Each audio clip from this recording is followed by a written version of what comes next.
My graduation dinner was supposed to be simple. A few photos, a cheap restaurant downtown, my parents pretending we were a normal family. But 10 seconds after we sat down, everything snapped. My grandpa, the one person who'd ever looked at me with real pride, raised his glass and asked Lisa, "Are you using the $850,000 I set aside for your education?" The fork slipped from my aunt's hand.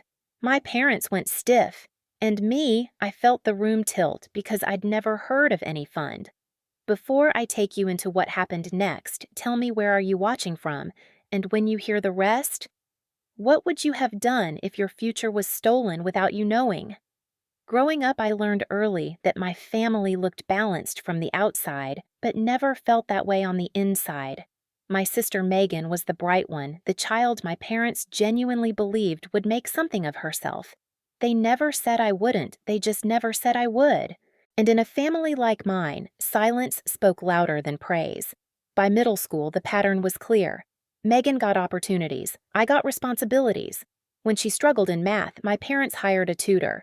When I struggled, they told me it was a good chance to build discipline. She got a used car on her 16th birthday. I got a planner and a speech about independence. I wasn't angry then, just confused and a little ashamed that needing help made me feel like a burden. College only magnified the distance between us. I worked part-time at a cafe near campus, wiping tables and memorizing regulars' orders while juggling classes and student loan paperwork. My clothes always smelled faintly like espresso, and my sleep schedule was whatever was left over after assignments and shifts. Whenever I hinted at needing support books rent anything, Mom would sigh, "Lisa, you know how tight things are." Dad would nod along like he was agreeing with some invisible rule book. They said the same sentence every time we wish we could do more. But somehow, the budget was never too tight for Megan. She got help with her apartment deposit, then help with her car maintenance, later support for a business idea that turned into a year-long project she never completed. Every time I tried to question the imbalance, I felt childish, petty, ungrateful. I told myself I was strong enough to carry my own weight. I believed that until the night everything unraveled. There were small moments beforehand, little flickers of truth that I didn't recognize. Like the afternoon, I stopped by my parents' house and found an envelope in the garage with my grandpa's name on it mixed with old holiday decorations. Before I could even read the return address, Mom rushed over, snatched it from my hands, and said, "Old paperwork. Don't worry about it." She shoved it into a drawer she normally kept locked. Her smile was tight, rehearsed. Something inside me whispered that she wasn't telling the truth, but I pushed the feeling down the way I always did. Grandpa, my dad's father, lived in another city. He was gentle, thoughtful, and never said things just to fill the silence. Every card he sent me growing up had the same handwritten line, "Keep going, I believe in you." I didn't know he'd been quietly planning for my future. I didn't know he'd trusted my parents to protect something meant for me. And on the night of my graduation dinner, I still didn't understand why Dad kept checking the door like he was waiting for something or someone to arrive. I had no idea my entire life was about to split open. In the weeks leading up to my graduation dinner, something in my family's rhythm started to shift, even if I couldn't name it yet. It appeared first in the way Mom watched me when she thought I wasn't looking, tight, nervous glances she tried to hide behind casual smiles. Dad grew more talkative than usual, asking questions about my job, my rent, my classes, as if gathering data for a test he didn't want me to know I was taking. At the time, I wrote it off as pride or midlife emotion. They were finally seeing me graduate. I thought maybe that softened something in them. Then, Megan showed up to family lunch one Sunday in a new SUV, the kind with leather seats and a dashboard that looked like a small spaceship. When I asked how she afforded it, she laughed and said her business investment had finally paid off. She didn't explain further, and Mom quickly changed the subject, complimenting her nails, her shoes, anything to keep me from circling back. I let it go, but the questions simmered in me like a slow boil. A few days later, I stopped by my parents' house to return a mixing bowl Mom insisted I had. While walking through the garage, I noticed a plastic bin pushed behind old camping gear. It wasn't the bin that caught my attention, but the envelope sitting on top. My grandpa's name was on it, printed clearly. I reached for it, but before I could turn it over, Mom appeared in the doorway, moving faster than I'd ever seen her move. She snatched the envelope and said it was misplaced paperwork before shoving it inside a cabinet. Her voice shook slightly. That was the first moment something inside me twisted hard enough to hurt. That night, I tried to study for finals, but my mind kept drifting back to the garage. What paperwork of Grandpa's would be sitting in a dusty bin at my parents' house? Why hide it from me? I replayed Mom's face in my memory, the flash of panic, the too quick explanation. A question formed in my mind, sharp and unwelcome. What were they hiding? The turning point came the night before graduation. I heard my parents arguing in the kitchen, their voices low, but tense enough to vibrate through the hallway. I wasn't trying to listen, but one sentence from my dad froze me in place. "We can't keep this quiet forever," he said. Mom hissed something back, something like, "She doesn't need to know. Megan needs stability." My stomach twisted. Who was she? What didn't I need to know? And why did Megan's stability always seem to cost me something? I didn't realize I was losing. I lay awake for hours, staring at the ceiling. My heart beat too loud in the stillness of my room. I thought about the envelopes, the unexplained expenses, the nervous glances. I thought about all the years I'd asked for help and been told there was nothing available. I wondered for the first time if the problem wasn't what they couldn't give me, but what they refused to. By morning, I felt hollow, but strangely clear. Something was wrong, and whatever it was, my parents were desperate to contain it.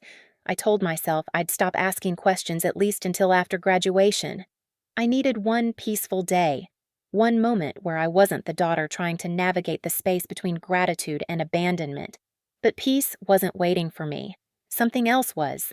Graduation morning should have felt hopeful, but I woke up with a heaviness I couldn't shake. Mom knocked on my door earlier than expected and asked if I was excited, her voice too bright, like someone forcing sunlight through a closed curtain.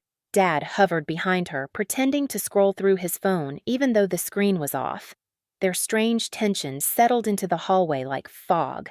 I tried to ignore it, tried to focus on my ceremony, but every part of me felt alert, bracing for something I couldn't name. At the campus, Megan acted unusually cheerful, insisting on taking photos with me. She wrapped her arm around my shoulder and whispered, "Big day for you, sis." Her tone was sweet, but something about it felt wrong, like she was performing for an audience only she could see.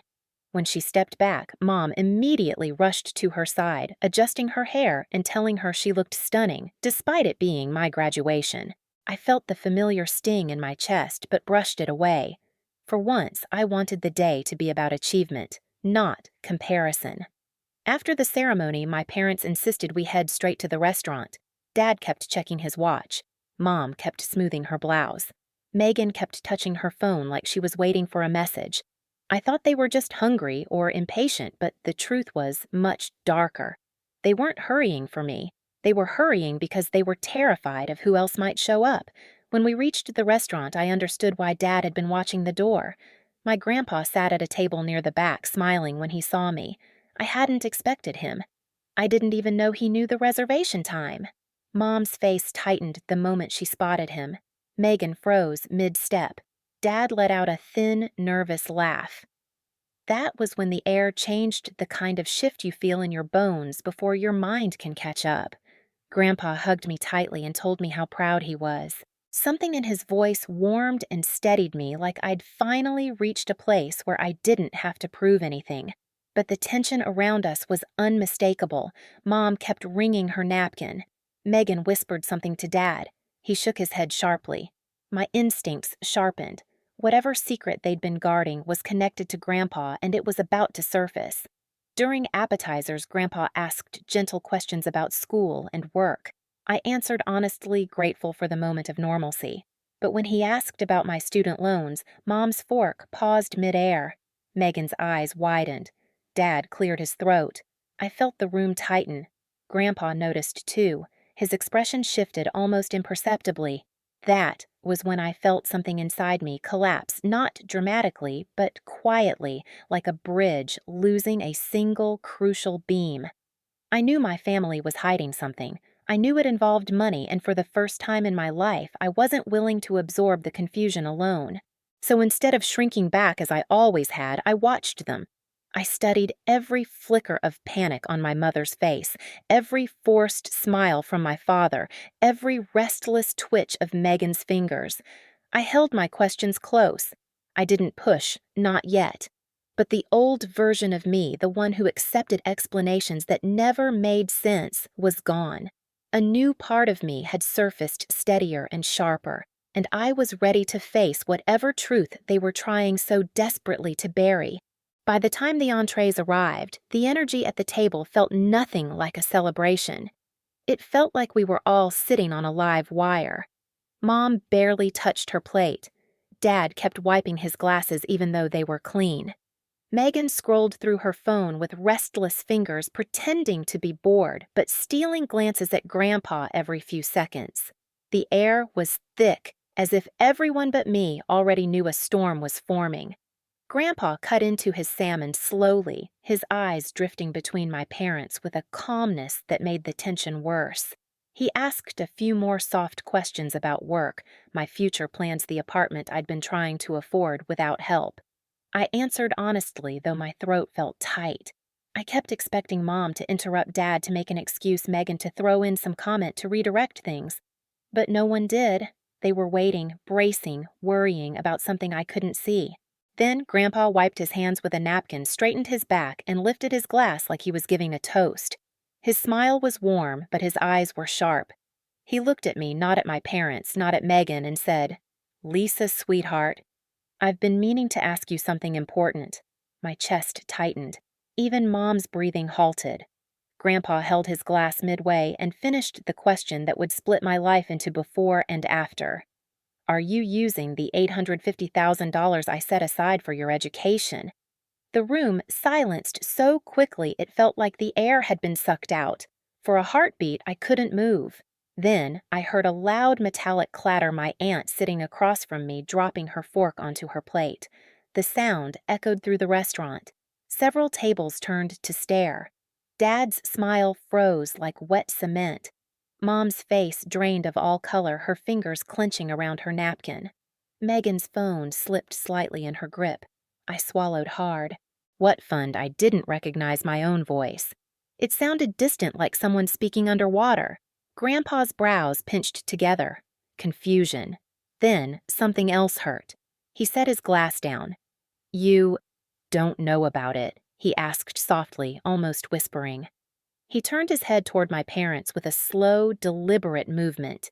"You didn't tell her." Mom shook her head violently, as if denying reality itself. "Dad, she must have forgotten. We told her a long time ago." "You didn't," I said quietly. "You never said anything." Grandpa's expression hardened, the warmth in his eyes cooling into something sharp and focused. "Interesting," he said, voice deepening, "because the bank says someone used it." The words cracked across the table like thunder. Dad choked on his water. Mom's fingers trembled so violently her napkin slipped to the floor. Megan froze her phone, dimming in her hand. I stared at them, my heartbeat hammering in my ears. Grandpa leaned forward. "The fund has been drawn from for months now. Large withdrawals, regular ones, and none of them came from you." Dad tried to find his voice. "Dad, you're misunderstanding." No, Grandpa snapped, and the entire restaurant fell silent again. His voice was low-controlled but furious. I checked twice. I called the bank. I asked for verification. I asked who accessed it. And the answer was not my granddaughter. Mom covered her mouth like she was about to faint. Grandpa turned to me, his jaw tight. "Lisa, sweetheart, did you ever authorize your parents to act on your behalf? Did you ever sign anything?" "No," I whispered. "Never." Megan shifted her chair, creaking. She finally spoke, her voice forced and light. "Grandpa, maybe the bank messed up. You know they're always making mistakes. Remember that time?" Grandpa cut her off with one look. Megan's mouth closed instantly. He turned his attention back to my parents, his eyes burning now. "Tell me the truth now." It wasn't a request. It was a command. Dad's shoulders sagged. Mom squeezed her eyes shut. Megan looked at them both, waiting for someone else to clean up a mess she clearly knew existed. Dad finally spoke, voice trembling. We had no choice. We needed help, and Megan's head snapped toward him. "Dad," No Dad said, shaking. He asked. "We have to tell him." Grandpa's face hardened. "Tell me what?" Mom broke first. Tears spilled down her cheeks. We thought Lisa didn't need it. She always took care of herself. She worked. She managed. Megan was struggling, Dad. She needed support, and you weren't around to see that. I wasn't around because I trusted you," Grandpa said quietly. "I trusted you to protect what was hers." Megan slammed her hand on the table. "Why does it matter? It's still family money. We used it for family things." My stomach twisted. "What things?" Silence. Then Dad answered. "Down payment on Megan's condo, her car, some of her business expenses, and other things. Groceries, bills, emergencies." "Emergencies," I repeated. "You mean spa packages? Furniture trips she took?" Mom sobbed harder, but not from remorse, more from being exposed. Grandpa's voice shook with restrained anger. "You stole from your own daughter. You stole from me. And you lied." Megan tried again. "Grandpa, stop. I'm your granddaughter, too. Don't act like I don't matter." Grandpa turned toward her with a coldness I had never seen. "You matter, but not more than your sister. And not at the expense of her future." Dad reached out a hand toward Grandpa. "We planned to pay it back. Eventually. We just—" "No," Grandpa said. "You planned to hide it forever." He stood up abruptly, his chair scraping hard against the floor. The entire restaurant watched. Mom whispered, "Please don't do anything drastic." Grandpa looked at me instead. "Lisa, you're coming with me tomorrow morning. We're going to the bank together. And then we're going to see my attorney." Mom gasped. "No, Dad, please." Grandpa pointed at her with shaking fury. "You had years to think about consequences. Now you'll face them." Dad sank into his chair, shoulders caving. Megan's eyes darted between us, panic rising. "This isn't fair. I needed that help. Why couldn't she just work like she always does?" "She's used to it." The truth cut deeper than any lie. I wasn't angry the way I expected. I didn't scream. I didn't collapse. I just sat there feeling something inside me settle into a cold, steady place. A place that finally understood the shape of betrayal. Grandpa rested a gentle hand on my shoulder. "You deserved a future, and they stole it from you. But I will fix this." Mom sobbed into her hands. Dad stared at his empty plate. Megan glared at me like I'd ruined her life by simply being the victim. But for the first time, I didn't shrink.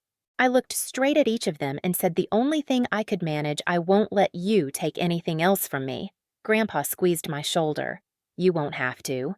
And just like that, the facade of our family shattered piece by piece under the soft restaurant lights. The next morning, I met Grandpa outside the bank. He looked tired, older somehow, but steadier than anyone I'd ever known. Inside, the manager confirmed everything: the withdrawals, the signatures, the pattern of access that pointed directly to my parents. Grandpa requested the accounts frozen immediately. He asked for printed statements, then calmly scheduled a meeting with his attorney for that afternoon. There was no yelling, no dramatic threats, just a firm, quiet insistence on accountability. At the attorney's office, I learned the full extent of it. My parents had drained the fund almost completely, using it for Megan's condo, Megan's car, and months of expenses that had nothing to do with me. The attorney walked me through the next steps: restitution documentation, and a new fund created under my name alone with strict oversight so no one could touch it again. That evening, Grandpa sat with me in my small apartment. He apologized not for their choices, but for trusting the wrong people. I told him he didn't owe me an apology. The betrayal wasn't his. For the first time in years, I felt the ground under me steady.